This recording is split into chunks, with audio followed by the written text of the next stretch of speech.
Are we ready? We had right around 110 total plays today. We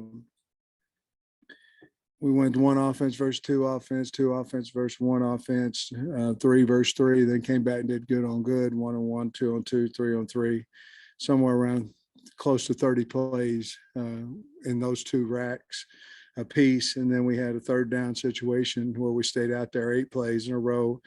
We had a high red situation, a low red situation, and then a 2-minute. And the 2-minute was very short, even though the one offense got the ball down there, able to kick a field goal.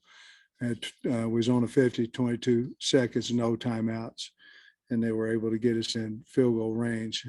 Twos weren't really close on that. Some things that we have to work on are pre-snap penalties. When you're playing 1s, 2s, and 3s, sometimes when you say you had 5 false starts, you're in panic mode. Most of those were with the younger kids still trying to learn. We've got to get better with that. We did have 2 illegal formations on the punt team that we've got to get fixed.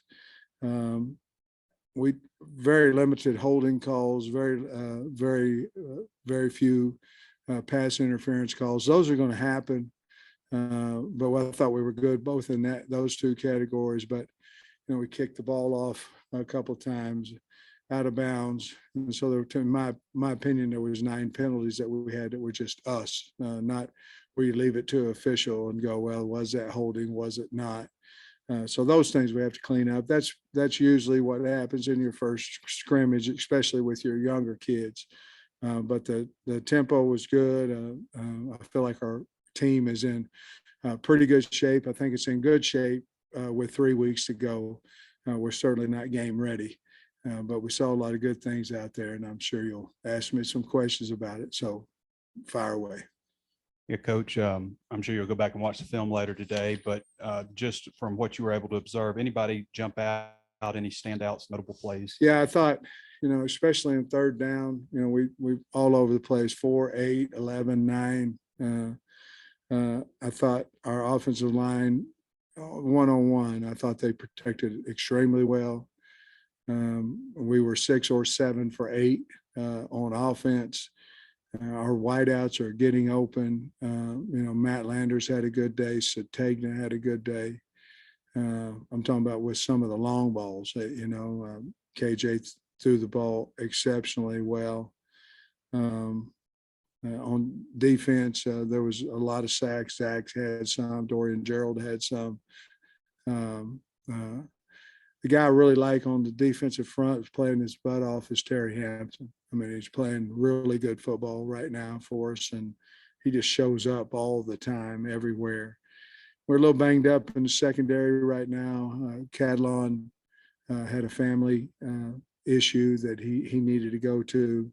And I don't want to make anything more out of that. It's truly a family issue that he had that he needed to get back home, and I'd like to keep that, between him and I, if you would. But I wanted to tell you he wasn't out there. And then Knox caught a couple of good balls, 20 and a 35-yard. Cam Little kicked the ball well, made all 4 of his field goals. We missed one in the 2-minute drive, but overall, Drew Sanders made a lot of plays. Drew made a couple sacks. He's a good player now, and so overall, Hazelwood caught the ball well. Our wideouts guys right now are playing really well. 84 caught a touchdown. Our wideouts are playing good right now, and I really like the young Sategna kid. I really like him. He did some really nice things today as well. But we got big wideouts. We got a quarterback who's getting them to them. We're able to protect, and that's right now. That's a good thing. Rocket did some nice things, blocked well as certainly, and had some nice runs in there. So I don't know who else I've left out, but that's kind of what right off the top of my head. You guys, last time we talked to you, you were kind of torn whether you go live tackle or thud up. Which one did you do? No, we thought it, but it was a thud. Now, I mean, the thud to knock them down thuds, Uh, but I think we did the right thing. I think we came out, we had a few bumps and bruises going into it. And of course, we had some guys that are out, but they're all coming back. I guess if that makes sense, they're not season ending injuries, but we beat up a little bit. And then with Cat having to go home, we found you can either be disappointed or find somebody to replace him. And I think Brainy did a nice job back there. Jaden Johnson did a nice job back there. So, but we thought it, and it was really real physical. I thought the officials, we had SEC officials coming in today. I let them run the practice, and I mean, you had to knock the heck out of a guy for him to be down. And actually, it's harder to thud than it is to tackle because you can't leave your feet. You got to run your hips through, and you got to take another step, basically, in tackling. And burying them. Right now, what we've done is we've taken our teach session, and teach usually is something new coming in. It's a more of a mental than a physical. It's about mid to end of practice where you're trying to give a little bit more of a kind of a mental. We're good mentally, but we're kind of taking a break physically, and we're putting in a 5-minute period there where we're tackling during that teach period, making an emphasis, having a tackle circuit that's what we're going to do. So we can make up for the tackling loss that we've had and what we will have in 2 scrimmages. Any injuries or anybody get hurt out there today, or come out pretty good in that regard? Well, how it always is. You don't know until they go see the trainer at the end. But let's say this: we didn't have anybody go out that didn't come back. So now we had some guys that didn't start. That didn't, got a few concussion guys, and they're not back yet. But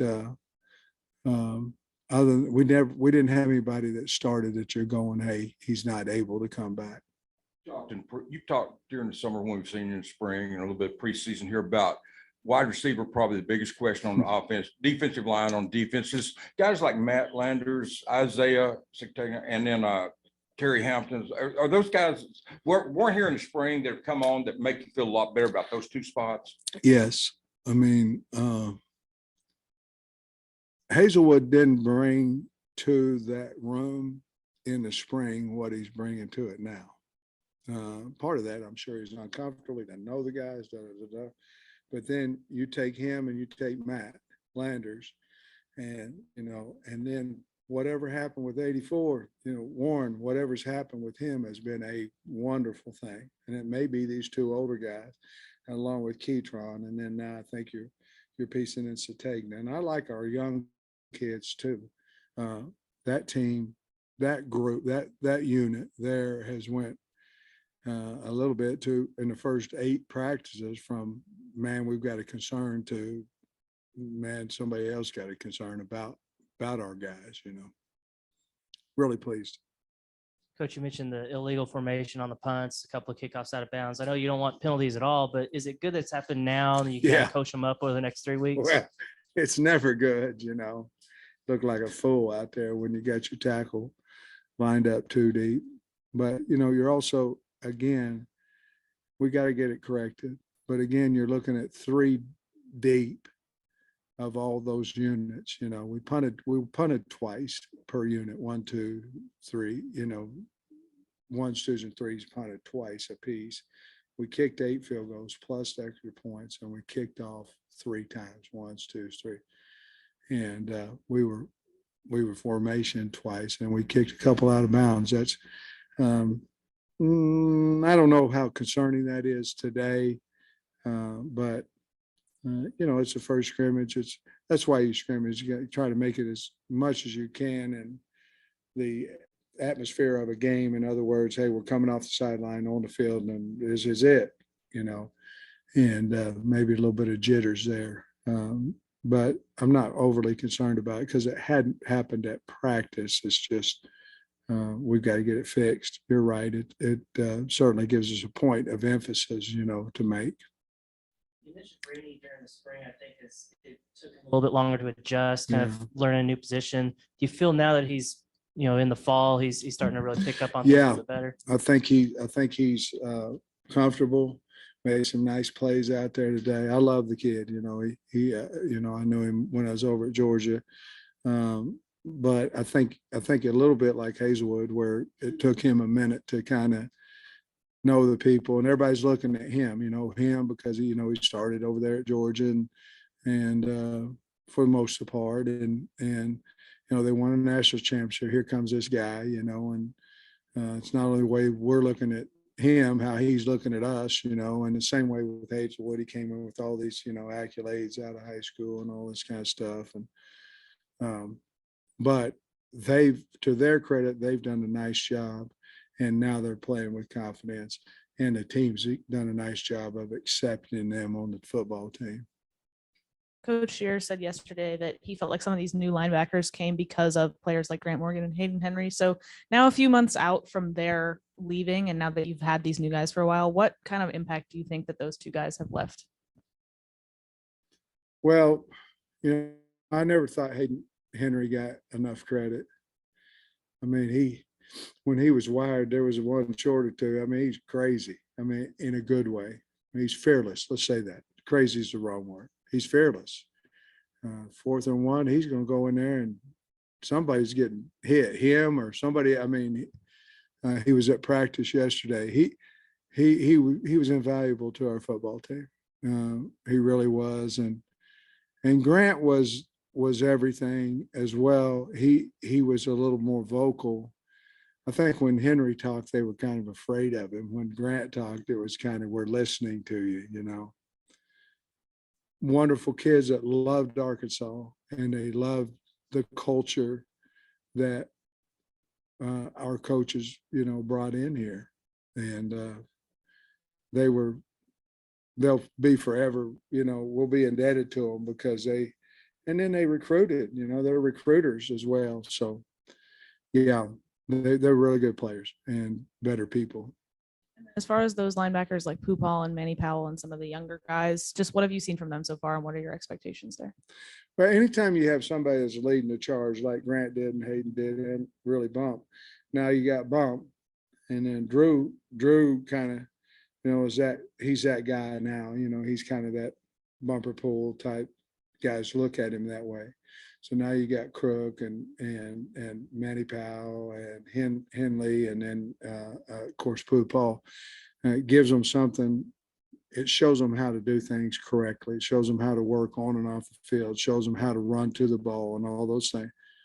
It's like anything. It's like if you're in a small high school and you're the strongest kid in the school, and let's say, and I don't want small high schools get mad at me, but let's say you're benching 300 pounds, and man, you're walking around like King Kong Bundy. And then you transfer to a 6A school, and 300 is 25th in there. Sometimes you have to see it before you actually know how far you can take your body and take your mind.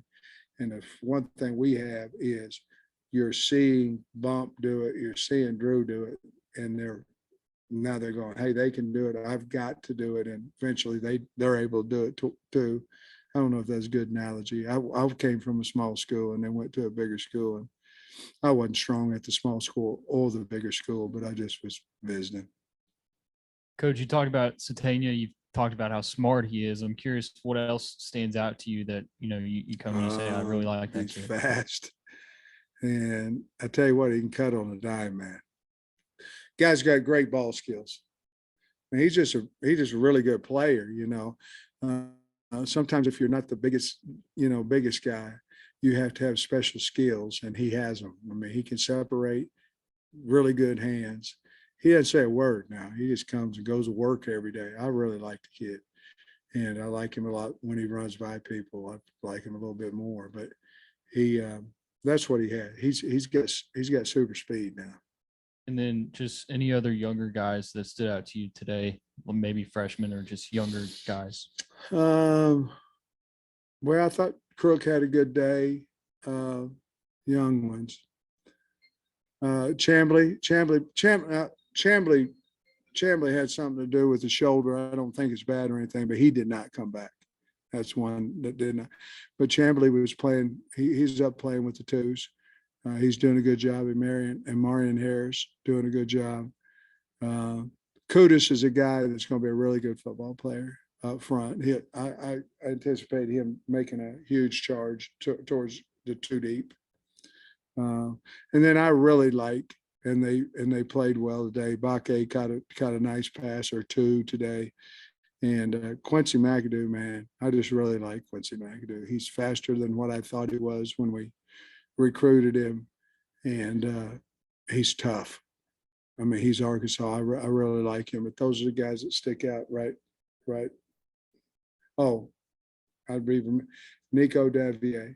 Nico Davier made some big time plays today as a young guy. He's gonna play for us now. There ain't gonna be no red shirt. No, I mean, he's going to be on the field.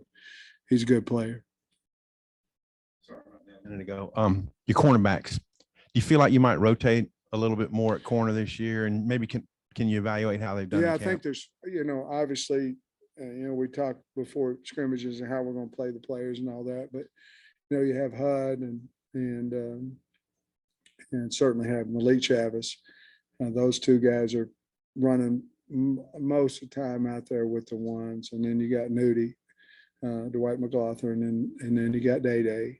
Those guys are right there. So, and who knows what's going to happen in the next 21 days. I will say this: Kewan Parker is really playing well. So is Kyrie Johnson. They're doing a good job. We're better than we've been since I've been here at corner, which is allowing us to do a little bit more on defense. But I think if you're looking at battles on our team, that's the biggest battle that we have is corner. And probably the next one is who would run out there with your ones at wide receiver, because you obviously have Keytron and Matt and, Warren. And so I don't know, they're all really good players. So good players. Are you closer to making some decisions at kick returner, punt returner? Who's in the mix? We're close. Satagna is one of them. He's one of them. Slush is one of them. Hazelwood's one of them. 14. Bryce Stevens is a more punt than kickoff. I know I'm missing one guy. Harper Cole is also back on the punt returns. But right now, I think you're looking at I didn't say Landers, but you're looking at Landers as a kickoff guy, and well as those other guys. And then on the punt return, you're looking at Bryce and probably Satagna as trying to fight that one out there on the punt return. I don't have any problem playing a freshman back there. This kid's.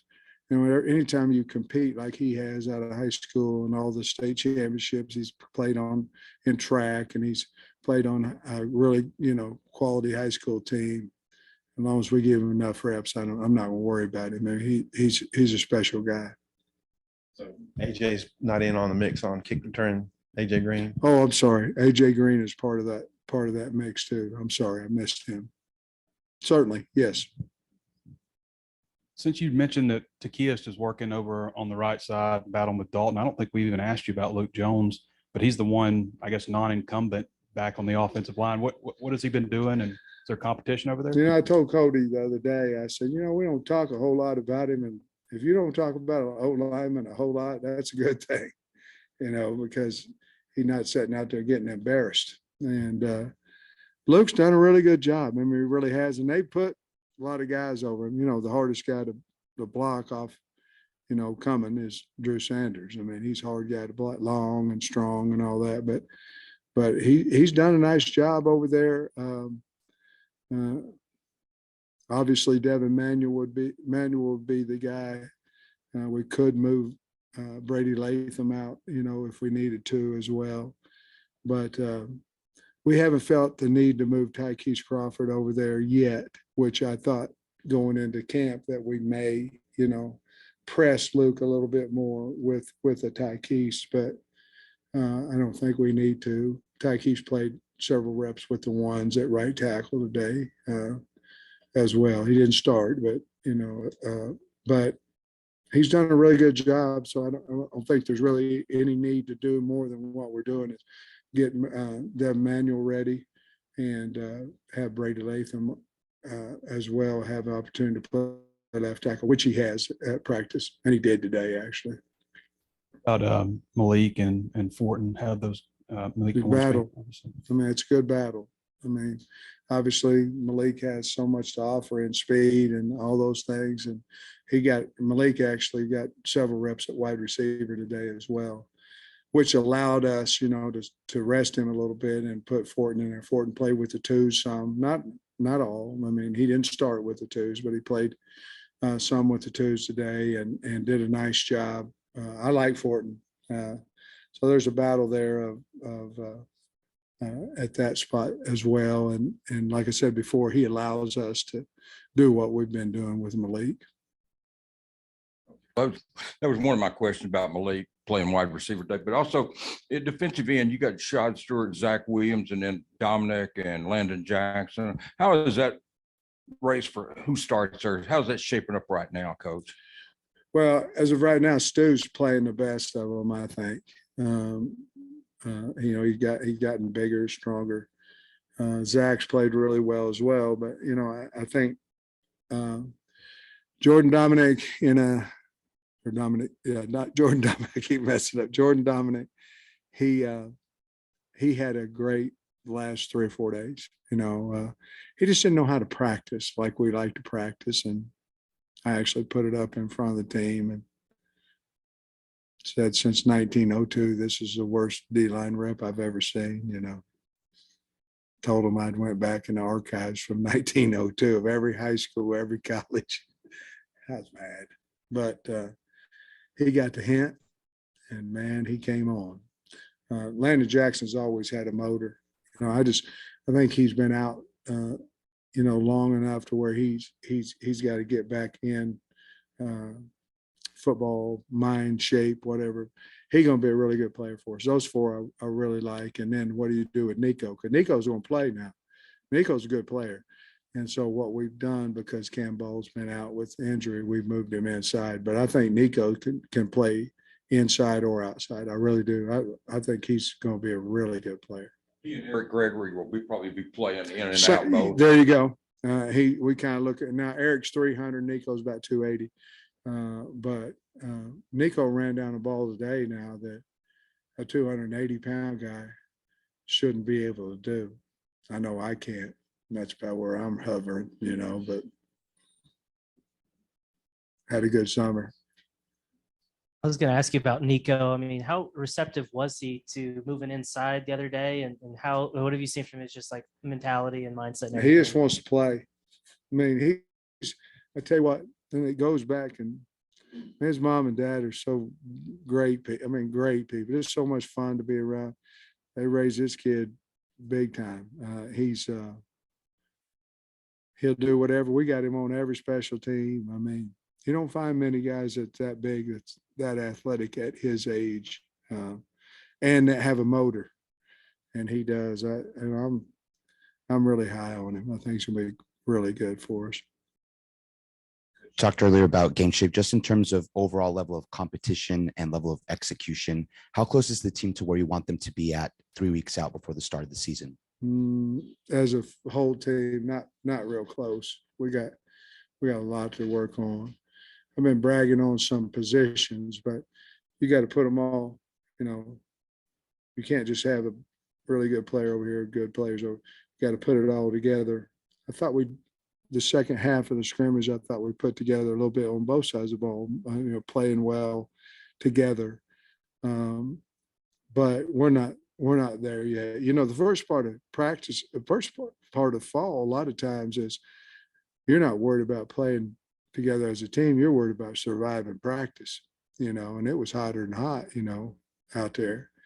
And then the next mode you go is you're wondering, you're worried about your position and where you're at on the depth chart. And at some point that all comes together is, hey, this is where I'm at. This is what I'm doing. Now, how do I make my teammate better? We're not there yet. we're not a team that's bickering and fighting and all. I don't mean that, but we're not a unit yet. We've got some good players, and we're not a consistent unit on anywhere yet. But we're further along right now than we were last year at this point. You mentioned earlier Trey Knox caught a 20 and 35-yard pass. Just want to make sure that I heard you correct. That was Trey Knox who caught those. It says right here it was. Okay. With him, I'll be honest with you. You guys asked me all kinds of questions. I saw this. I don't even see it, and I don't want to play it off like I did, but it says right here, I did see him catch these two particular passes from KJ. And if it wasn't true, then blame him, because he's the one that wrote it down. But yes, I remember it. about him as a blocker a couple days ago. As far as him as a pass catcher, he's a great wide receiver as a freshman. How are you liking him there? He's bigger. He's a tight end now. I'm sure you like him now. I think he really gives us something there that nobody could possibly love Blake Kern more than I do. I love him. He just gives us a little bit more of a pass catching guy. Blake Kern was one of the most improved guys, in my opinion, on our team. I mean, I love him to death. But Trey, I think Trey gives us everything we would like to have in that tight end position. And he's working his way, trying to get in shape. And as you know, he had a back that was stiff on him and things of that nature. But he's always been a willing blocker. He hadn't always been a great one. And now with his body that he is and working full time at tight end instead of moving him from wide out to tight end has really helped him. I think he'll have some type of a career playing tight end. I really do. I think he's a good player. Yeah, Coach Dorian. Yeah, he looks a little bit lighter out there too. But what kind of role does he have? I mean, we know his journey with all the injuries. Yeah, Dorian. I actually put him. By the way, I made up with those guys on the 1902 because I found clips during practice when they were hauling it, and I put it back on there. And one of them was Dorian, and because he was on the 1902 team, and so was Jordan. And so I made it up to her because I kept trying to find one where they were just busting it, and they did. And Dorian, I think the first 4 or 5 practices was, am I really healthy? Am I really okay? Am I really, all this, I need to save myself. I've been hurt all these years. And then I felt like the last 3 days, he just said, hey, look, it's a physical game. I don't know why I've been hurt before. I feel good now. I'm going to go play. He had 2 or 3 sacks today, and chased the ball well. He's finally, his biggest problem to me his first 5 or 8 days was him up here wondering, I've been injured so much. Am I going to stay healthy? And if you don't ever chase the ball and you stand there and all that, you probably stay healthy, but you be really healthy on the sidelines, And he finally figured out he's got to go, and he did. And I love the kid. He's done well last 3 or 4 practices. And last, I don't want you to spoil any surprises or anything you got planned, but is there anything that you got as far as like team building stuff or an outing or a speaker, anything like that? It's amazing. And I see that other coaches doing it all the time on Twitter, and it looks fantastic. That's just not me, I probably should be, Trey. I don't have any plans for that. We had the University of Arkansas police come in, and they had a dog that went up there and started, trying to bite on some people, and had one that there was a explosive, and the dog went over and sniffed it out. That was kind of entertaining. And then I forget what 2 kids put that on there. KJ wasn't one of them, by the way. I can promise you that. That dog starts coming across there. That was kind of exciting. But the rest of I'm terrible at that. I am. I'm horrible at it. I know it. Here, I think the kids a lot of times at night, they'd rather go home than because you're rolling the dice a lot of times on who's speaking. Are they any good or not? or can they get through to your team? Now, what you're talking about, we did all summer. We had those this summer because I consciously said I don't want to take more of the kids' time with inspirational speakers and all that. We did all that stuff in the summertime, finances, all that kind of stuff. Thanks, Coach.